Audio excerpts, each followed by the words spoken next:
이 밤에 하나님께서 우리에게 주신 말씀은 시편 61편입니다. 시편 61편 1절부터 8절까지 말씀 교독하겠습니다. 하나님이여 나의 부르짖음을 들으시며 내 기도에 유의하소서.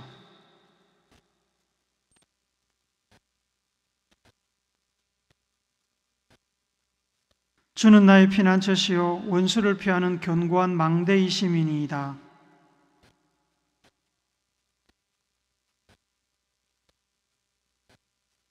주 하나님이여 주께서 나의 서원을 들으시고 주의 이름을 경외하는 자가 얻을 기업을 내게 주셨나이다.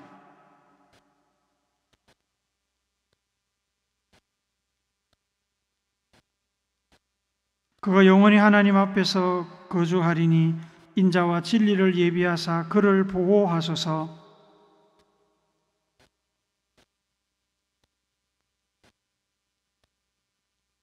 아멘.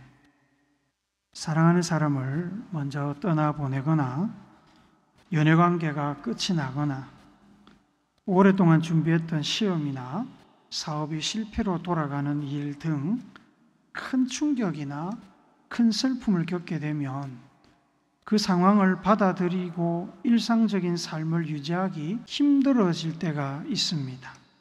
그때 우리는 우리의 마음을 어떻게 표현하냐면 마음이 무너진다라고 표현합니다. 큰 충격이나 큰 슬픔처럼 일회성의 사건으로 마음이 무너지기도 하지만 지속된 장기간의 일과 장기간의 어려운 상황으로 인해서 스트레스가 누적되고 마음의 상처가 깊어져서 마음이 무너지기도 합니다.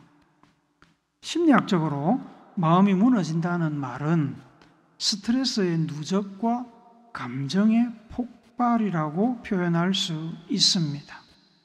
누적된 스트레스가 감정 조절 능력을 약화시켜서 결국 특정 시점에 감정이 통제 영역을 벗어나 터져 나오는 것입니다. 이것은 단순한 감정의 변화가 아니라 신체적, 심리적, 인지적 수준의 복합적인 변화의 과정입니다. 스트레스가 쌓이면 감정을 조절하는 뇌의 편도체가 과하게 활성화됩니다.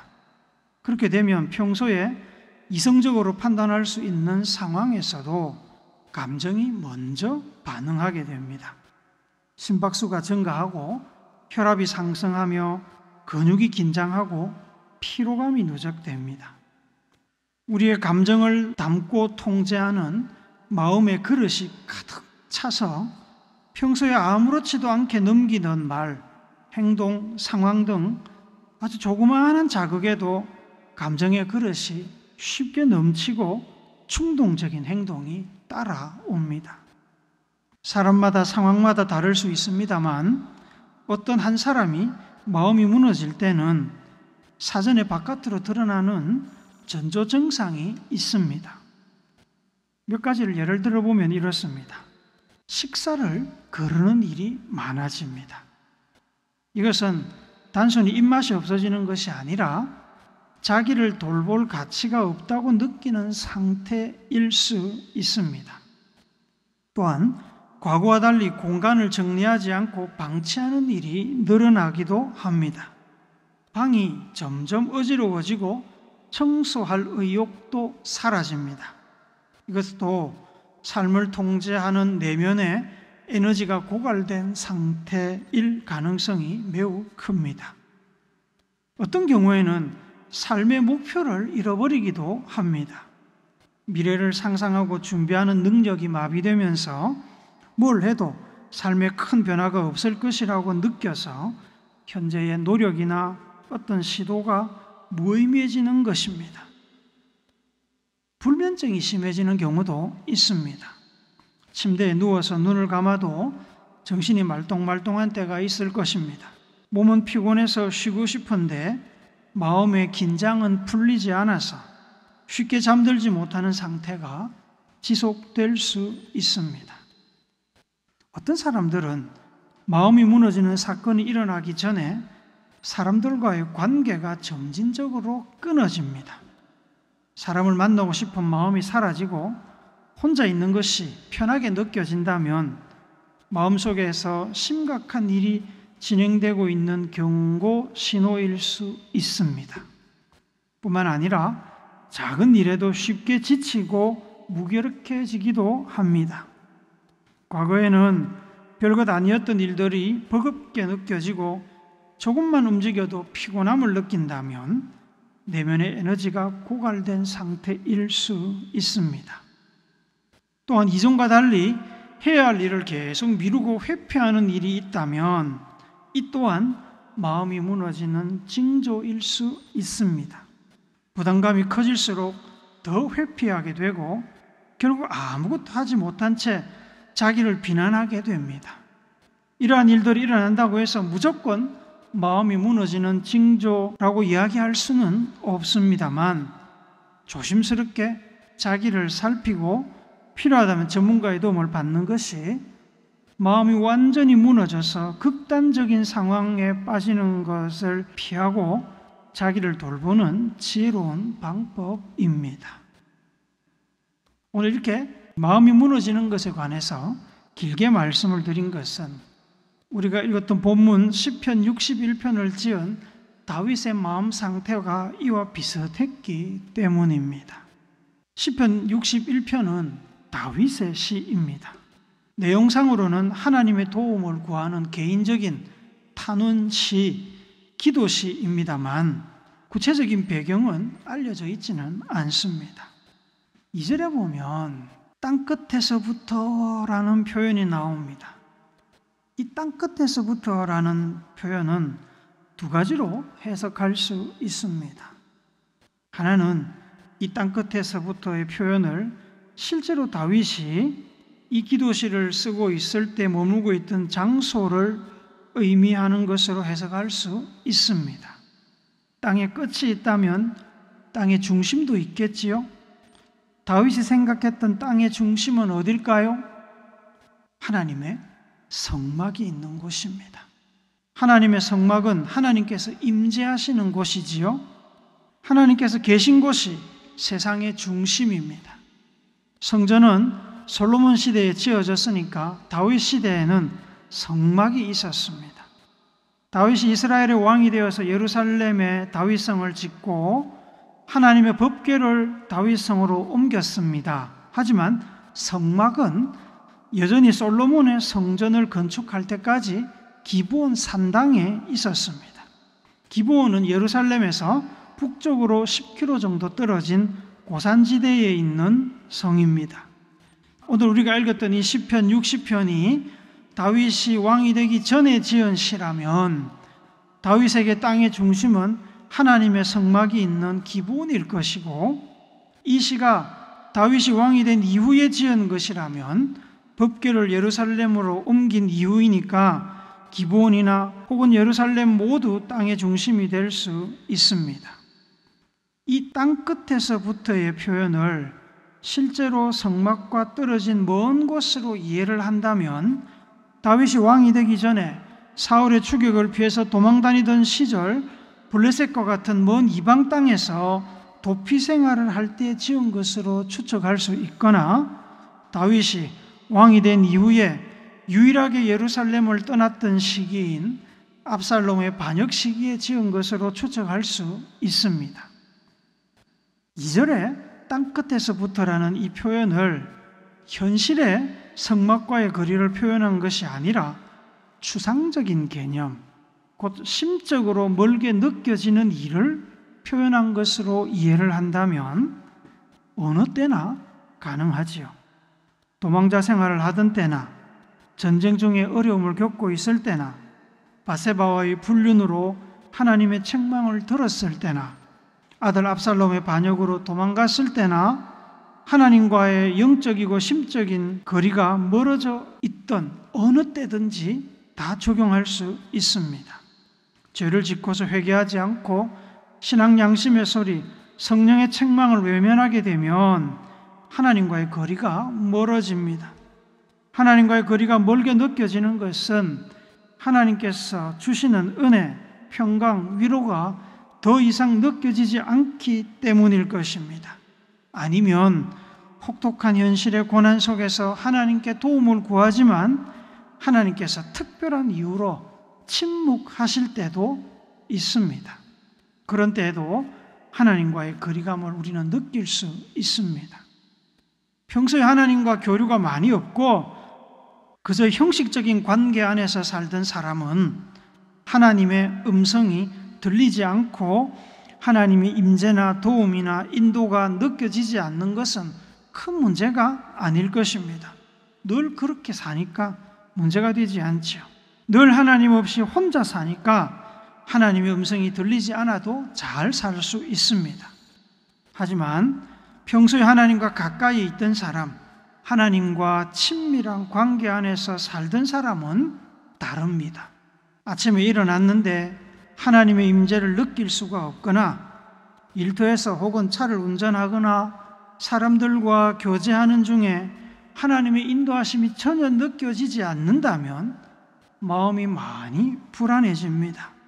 하나님과 함께하지 않는 세상, 하나님과 함께하지 않는 삶을 상상할 수 없기 때문에 죄의 문제라면 죄를 회개하고서 하나님의 은혜 안으로 들어가기 위해 최선을 다합니다. 다윗은 늘 하나님과 함께 있기를 구하며 그렇게 노력했던 사람입니다. 그래서 성경은 다윗이 하나님의 마음에 맞는 사람이라고 표현을 하지요. 늘 하나님과 가까이 있기를 소망했던 다윗의 그 간절함이 묻어나는 시편이 있습니다. 시편 51편 9절부터 12절 말씀을 우리 같이 한번 읽어봅시다. 시작. 주의 얼굴을 내 죄에서 돌이키시고 내 모든 죄악을 지워주소서. 하나님이여 내 속에 정한 마음을 창조하시고 내 안에 정직한 영을 새롭게 하소서. 나를 주 앞에서 쫓아내지 마시며 주의 성령을 내게서 거두지 마소서. 주의 구원의 즐거움을 내게 회복시켜 주시고 자원하는 심령을 주사 나를 붙드소서. 하나님 곁에 있고 싶어서 죄악을 지워주시고 마음을 정결하게 해주시고 정직한 영을 새롭게 해주시고 하나님으로부터 날 쫓아내지 말아주시고 성령을 주소서. 구원의 즐거움을 회복시켜 주시고 자원하는 심령으로 나를 붙들어 주소서. 간절히 기도합니다. 다시 2절로 돌아가서 이 2절에 땅끝에서부터라는 표현을 실제로 하나님의 성막이나 법궤와 멀어져 있는 현실을 안타까워하는 마음으로 표현한 것으로 이해하든 아니면 현실과 상관없이 멀게 느껴지는 하나님과의 거리감을 표현한 것이든 다윗은 하나님과 멀리 떨어져 있는 자신의 처지를 안타깝게 생각하고 있습니다. 다윗이 하나님과 거리감을 느끼게 만든 것은 2절에 나오는 내 마음이 약해질 때라는 상황 때문입니다. 내 마음이 약해질 때, 시인의 마음이 약해져서 자신이 하나님과 하나님의 집에서 가장 먼 곳 땅끝에 있다고 느끼는 것입니다. 그곳이 블레셋 땅이든 광야의 동굴이든 아니면 다윗성 궁전의 침실이든 어디든 마음을 다잡을 힘이 없고 마치 보호막이 사라진 듯한 불안감을 느끼고 있습니다. 시인은 무너질 듯한 연약한 마음을 붙들고 자기를 도와주고 구원해 주실 하나님을 지금 찾고 있습니다. 1절을 우리 세번역 성경으로 한번 더 읽어봅시다. 시작. 하나님, 내가 부르짖는 소리를 들으시고 내 기도 소리를 귀담아 들어주십시오. 2절에서도 시인은 나보다 높은 바위에 나를 인도하소서 기도합니다. 나보다 높은 바위는 어떤 곳입니까? 내가 자력으로 올라갈 수 없는 곳입니다. 사울의 군사들에게 쫓겨 도망 다니다가 지쳐서 이제 더 이상 숨을 곳도 없고 도망 다닐 힘도 남아있지 않는데 사울의 군대는 점점 포위망을 좁혀오는 상황을 생각해보면 그런 상황에서 다윗을 살려줄 수 있는 유일한 존재는 하나님밖에 없습니다. 열린 길이라고는 하늘로 난 길밖에 없습니다. 자력으로는 도망칠 수가 없습니다. 사람이 할 수 있는 일이 이제 없습니다. 다윗의 능력이나 손을 떠났습니다. 포기하기 일보 직전입니다. 마음이 완전히 무너져 내리려고 합니다. 사울은 하나님께서 기름 부으신 왕이라서 사울을 공격하는 것은 선택사항에 없었습니다. 반역을 일으킨 압살롬은 다윗이 너무나 사랑하는 아들이라서 감히 압살롬과 싸울 생각조차 하지 않았습니다. 지금까지는 이성의 끈을 놓지 않고 있어서 명분도 있고 천륜도 생각했지만 마음속에 시한폭탄 같은 것이 째깍째깍 곧 터질 것 같습니다. 하나님의 뜻이 아닌 줄 알지만 내가 살기 위해서 사울을 공격할지도 모릅니다. 내 아들이지만 반란을 일으켰으니 내가 살아남기 위해서 압살롬을 죽이고 반란을 진압해야 할지도 모릅니다. 스트레스와 불안, 긴장감으로 인해서 심박수가 상승하고 혈압도 상승했습니다. 근육이 긴장되고 피로감이 누적되었습니다. 감정을 통제하는 이 이성의 그릇이 넘치고 넘쳐서 이제 감정을 주체할 수가 없습니다. 다윗은 지금 그러한 상황 속에 있었습니다. 그래서 자기가 하나님으로부터 너무 멀리 떨어져 있는 땅 끝에 있는 것 같은 느낌을 받고 있었던 것입니다. 그 절망의 순간에 놀랍게도 다윗은 하나님을 생각했습니다. 비록 하나님과 멀리 느껴지고 하나님이 자신의 고난과 어려움을 외면하시는 것 같아도 지금까지 자기를 인도하고 지켜주신 하나님만이 다윗이 선택할 수 있는 유일한 희망임을 그는 너무나 잘 알고 있었습니다. 3절 4절을 우리 한 번 더 읽어봅시다. 시작. 주는 나의 피난처시요 원수를 피하는 견고한 망대이심이니이다. 내가 영원히 주의 장막에 머물며 내가 주의 날개 아래로 피하리이다. 셀라. 마음이 연약하여 무너질 것 같은 그 절망의 순간에 다윗은 마치 본능처럼 하나님의 품을 생각했습니다. 숭어가 산란기가 되면 본능적으로 자기가 태어난 곳으로 돌아가듯이 비록 가는 길에 죽는 한이 있어도 돌아가는 것처럼 다윗은 하나님의 구원의 손길과 절대적으로 안전한 그분의 품을 생각했습니다. 죽음에 대한 두려움은 곧 삶에 대한 갈망과 동전의 양면입니다.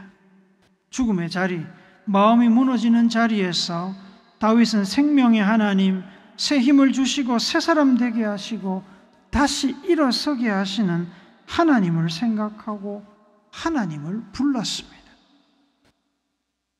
마음이 연약해져서 땅끝에 홀로 버려진 듯한 그 절망감 속에서 본능적으로 하나님의 이름을 부르며 도움을 구했을 때 절망에 빠져 활동이 마비된 다윗의 뇌 속에서 하나님에 대한 기억이 떠올랐습니다. 5절 한 번 더 읽습니다. 시작. 주 하나님이여 주께서 나의 서원을 들으시고 주의 이름을 경외하는 자가 얻을 기업을 내게 주셨나이다. 쉬운 성경으로 한 번 더 읽습니다. 오 하나님, 주는 제가 드린 서약을 들으셨습니다. 주는 주의 이름을 높이는 사람들을 위해 마련해 두신 복을 제게 주셨습니다. 어떤 사람들은 그 절망의 끝자락 땅끝에 서게 되면 하나님 생각이 나는 것이 아니라 자기의 친구들, 지인들, 가족들이 먼저 생각이 나서 그들에게 도움을 청하고 어떤 사람들은 은행에 넣어둔 돈이 생각나고 어떤 사람들은 법과 지식을 찾아 헤매게 됩니다.